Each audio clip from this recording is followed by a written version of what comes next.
Hello friends, स्वागत है आप सभी का एक नए वीडियो में। आइए जानते हैं दोस्तों उत्तर प्रदेश समेत देश और दुनिया की खास खबर 25 इंपॉर्टेंट नई जानकारी है जो जानेंगे एक एक करके। इस वीडियो में दोस्तों आप अंत तक बने रहिएगा। चलिए शुरू करते हैं।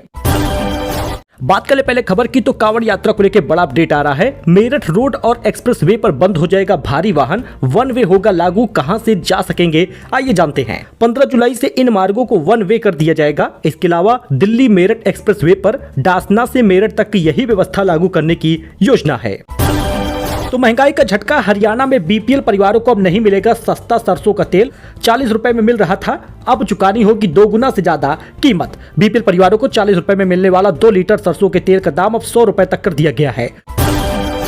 अच्छा, मिडिल क्लास लोगों को एक और राहत मिल गई है। सरकार कर रही है तैयारी, सस्ते हो जाएंगे जरूरी सामान। इस कदम से सरकार पर 40,000 करोड़ रुपए से लेकर 50,000 करोड़ रुपए तक का बोझ आएगा। लेकिन दोस्तों आपको जरा नियम को समझना चाहिए। इनकम टैक्स में छूट के बाद अब आम आदमी को एक और बड़ी राहत मिलने वाली है। महंगाई के मोर्चे पर मिडिल क्लास और लो इनकम क्लास के लोगों के लिए अच्छी खबर है। खबर यह है कि सरकार वस्तु एवं सेवा कर यानी जीएसटी में कटौती के रूप में राहत देने की तैयारी कर रही है। एक रिपोर्ट के मुताबिक केंद्र सरकार 12% जीएसटी स्लैब को या तो समाप्त कर देगी या फिर 5% वाला स्लैब में शामिल करके इस योजना को बनाए रखेगी। इससे जरूरी चीजों के दाम सस्ते हो जाएंगे। एनडीटीवी के रिपोर्ट के मुताबिक सूत्रों से हवाले से यह खबर आई है कि केंद्र बजट में इनकम टैक्स में छूट के बाद अब जीएसटी कर में भी राहत देने की तैयारी कर रही है।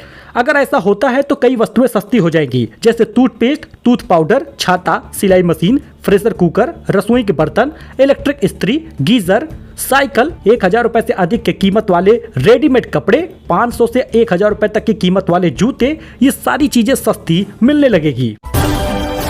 अमरनाथ यात्रा शुरू हो चुकी है। पहला जत्था गुफा के लिए रवाना हो गया। 38 दिन बाद रक्षाबंधन को समापन होगा। अब तक 3.5 लाख श्रद्धालुओं ने रजिस्ट्रेशन कराया है। दोस्तों अमरनाथ की यात्रा शुरू हो चुकी है। गुरुवार सुबह पहला जत्था बालटाल और नुनवान यानी पहलगाम बेस कैंप से रवाना अमरनाथ गुफा के लिए हुआ है। इस दौरान श्रद्धालु हर हर महादेव और बम बम भोले के जयकारे लगाए हैं। 300 यूनिट से ज्यादा ई-केवाईसी पेंडिंग होने पर कोटेदारों पर होगी कार्रवाई। दोस्तों आपको पता ही होगा कि ई-केवाईसी 30 जून तक चली है, लेकिन आप ये ना सोचिए कि अभी ई-केवाईसी नहीं हो रहा। दोस्तों ई-केवाईसी की डेट को समाप्त नहीं किया गया। राशन कार्ड में दर्ज सभी सदस्यों की ई-केवाईसी अभी भी हो रही है। बुधवार को सभी पूर्ति निरीक्षकों के साथ वीडियो कॉन्फ्रेंसिंग की थी और कहा था कि जिन कोटेदारों के यहाँ पर 300 से ज्यादा ऐसे यूनिट हैं जिनकी ई-केवाईसी नहीं हुई, उन पर लगातार फोकस करके ई-केवाईसी कराई जाए। लापरवाह कोटेदारों पर कार्रवाई करने का निर्देश भी उन्होंने जारी किया है। दोस्तों ओला उबर पीक आवर्स में 2 गुना किराया वसूलेगा। जी हां, ड्राइवर ने राइड कैंसिल की तो 10% जुर्माना देना होगा। सरकार बोली 3 महीने में लागू करेंगे नए नियम। ओला उबर रैपिडो अब पीक आवर्स में 2 गुना का किराया वसूल पाएंगे। केंद्र सरकार ने गाइडलाइन जारी करके ऐप बेस्ड टैक्सी सर्विसेज को ऐसा करने की मंजूरी दी है। सरकार ने 3 महीने यानी सितंबर तक नए नियम लागू करने को कहा है। माइक्रोसॉफ्ट 9,000 कर्मचारियों को नौकरी से निकालेगा। इस साल दूसरी बड़ी छटनी होगी। मई में 6,000 कर्मचारियों को निकाल चुकी है। वही दोस्तों एक खबर ये भी आ रही है कि भारत ने कार्रवाई कर दी है। बैन हुए पाकिस्तानी सेलिब्रिटीज के जो सोशल मीडिया हैंडल दिख रहे थे भारत में, एक बार फिर से बैन कर दिया गया है। माना जा रहा है कि यह प्रतिबंध भारत के सैन्य अभियान ऑपरेशन सिंदूर के तहत लगाया गया था। जी हाँ दोस्तों, आपको पता ही है कि लोगों का सोशल मीडिया अकाउंट बंद कर दिया गया था, लेकिन मंगलवार को उनके अकाउंट अनब्लॉक किए गए थे। लेकिन इसके बाद एक बार फिर से इनको ब्लॉक कर दिया गया है। लेकिन आप एक बार कॉमेंट करके जरूर बताइएगा कि जो अफरीदी या फिर शोएब अख्तर वगैरह के चैनल थे, इंस्टाग्राम आईडी वगैरह थी, जो भारतीय यूजर नहीं देख पा रहे थे तो उपलब्ध हो गया था, लेकिन एक बार सरकार ने फिर से बैन लगा दिया है। तो यह क्या सच में बैन लगा है या फिर सोशल मीडिया अकाउंट पर तरह तरह की सिर्फ अफवाहें ही फैल रही हैं? कमेंट आप दोस्तों जरूर करिएगा। तो प्रयागराज में पुजारियों के पान गुटखा खाने पर रोक लग गई है। श्रावण महीने में अनुष्ठान व अभिषेक के दौरान नहीं खाएंगे। मनकामेश्वर मंदिर प्रशासन का ये आदेश है। प्रयागराज में श्री मनकामेश्वर महादेव मंदिर में पुजारियों और पुरोहितों के लिए पान गुटखा खाने पर रोक रहेगी। 11 जुलाई से शुरू हो रहे सावन महीने को देखते हुए यह निर्देश मंदिर प्रशासन की ओर से जारी किया गया है। अच्छा, वहीं पर प्रतापगढ़ में त्योहारों और परीक्षाओं को देखते हुए सुरक्षा कड़ी कर दी गई है। 20 अगस्त तक धारा 163 लागू रहेगा। 5 से ज्यादा लोगों का जमावड़ा मना होगा। तो सोना चांदी के दाम में गिरावट आई है। सोना 173 रुपए दाम गिर गया, 97,257 रुपए पर आया है। वही चांदी की कीमत 1,063 रुपए कम हो गई, 1,06,000 रुपए प्रति किलो बिक रही है।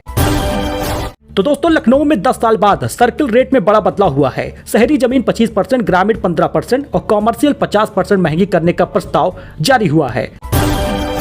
एशिया कप 5 से 21 सितंबर तक हो सकता है। मीडिया रिपोर्ट में दावा किया गया है 2 बार भिड़ सकते हैं भारत पाकिस्तान और टूर्नामेंट में 6 टीमें शामिल होंगी। बीसीसीआई ने मंजूरी दे दी है। एशिया कप 2025 के बारे में जरा जानिए कि 6 टीमें कौन कौन सी हैं। भारत, यूएई, पाकिस्तान, श्रीलंका, बांग्लादेश और अफगानिस्तान है। हालांकि आधिकारिक फैसला अभी नहीं आया, 2-3 दिन में टूर्नामेंट का शेड्यूल जारी हो जाएगा। वही बड़ी खबर सामने आ रही है पतंजलि को लेकर। रामदेव की पतंजलि को हाई कोर्ट का बड़ा आदेश। डाबर च्यवनप्राश को बदनाम करने वाले विज्ञापन पर रोक लगा दी गई है। Delhi high court on Patanjali Dabur India limited द्वारा दायर एक याचिका पर सुनवाई के दौरान ये बातें सामने आई हैं। वहीं लखनऊ समेत यूपी के 33 बड़े शहरों में बदलेगा नियम, मनचाही ऊंचाई तक बना पाएंगे इमारत, लागू हो गई हैं शर्तें।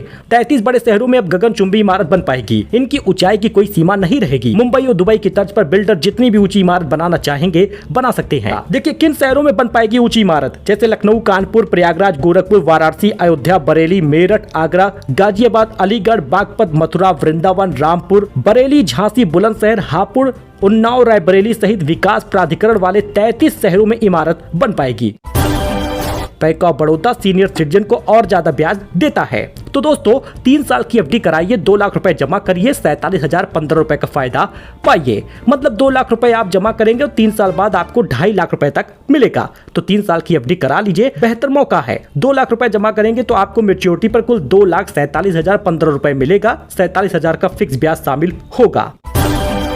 वही दोस्तों यूपी के अब इस जिले में भी 1 अगस्त से महंगी हो जाएगी जमीन। 20% तक सर्कल रेट बढ़ाने की तैयारी है। यूपी के कानपुर में 1 अगस्त से जमीन महंगी हो जाएगी। 15 से 20% तक सर्कल रेट बढ़ाने की तैयारी है। इसके लिए सर्वे शुरू हो चुका है। बताया जा रहा है कि 25 जुलाई तक आपत्ति को निस्तारित किया जाएगा। तो कहने का मतलब यह है कि कानपुर के जिले में 1 अगस्त से जमीनों के दाम बढ़ जाएंगे। 15 से 20% तक बढ़ाने की तैयारी हो रही है।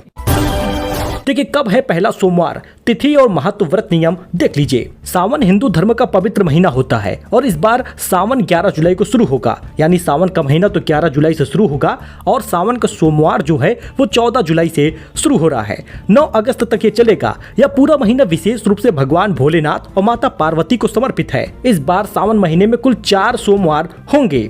सावन के हर सोमवार को मंदिर में भक्तों की भीड़ देखने को मिलती है। भोलेनाथ के भक्त मंदिरों में दूध, दही, शहद और गंगा जल से शिवलिंग का अभिषेक करते हैं। ब्रह्म मुहूर्त के अलावा सूर्योदय से यानी सुबह 5:33 से लेकर दोपहर से पहले तक जल अर्पित करना होता है। मतलब आप शिव मंदिर में जा रहे हैं, दोपहर 12 बजे से पहले ही पूजा कर लीजिए। बात का ध्यान दीजिएगा। अब जलाभिषेक कर रहे हैं तो आप इस मंत्र को जरूर पढ़िएगा। ओम नमः शिवाय, शंकराय नमः, ओम महादेवाय नमः, ओम महेश्वराय नमः, ओम श्री रुद्राय नमः, ओम नीलकंठाय नमः।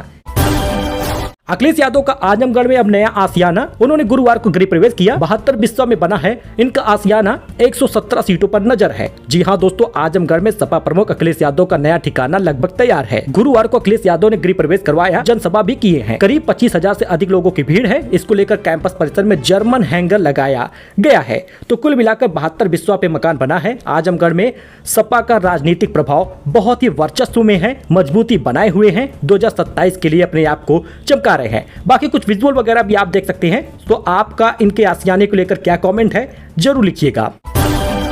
वहीं बागेश्वर धाम में टेंट गिर गया है, श्रद्धालु की जान चली गई। भगदड़ में 8 लोग घायल हुए हैं। अयोध्या से दिनेश शास्त्री का जन्मदिन मनाने आए थे। छतरपुर जिले में गढ़ा गांव स्थित बागेश्वर धाम परिसर में टेंट गिर गया।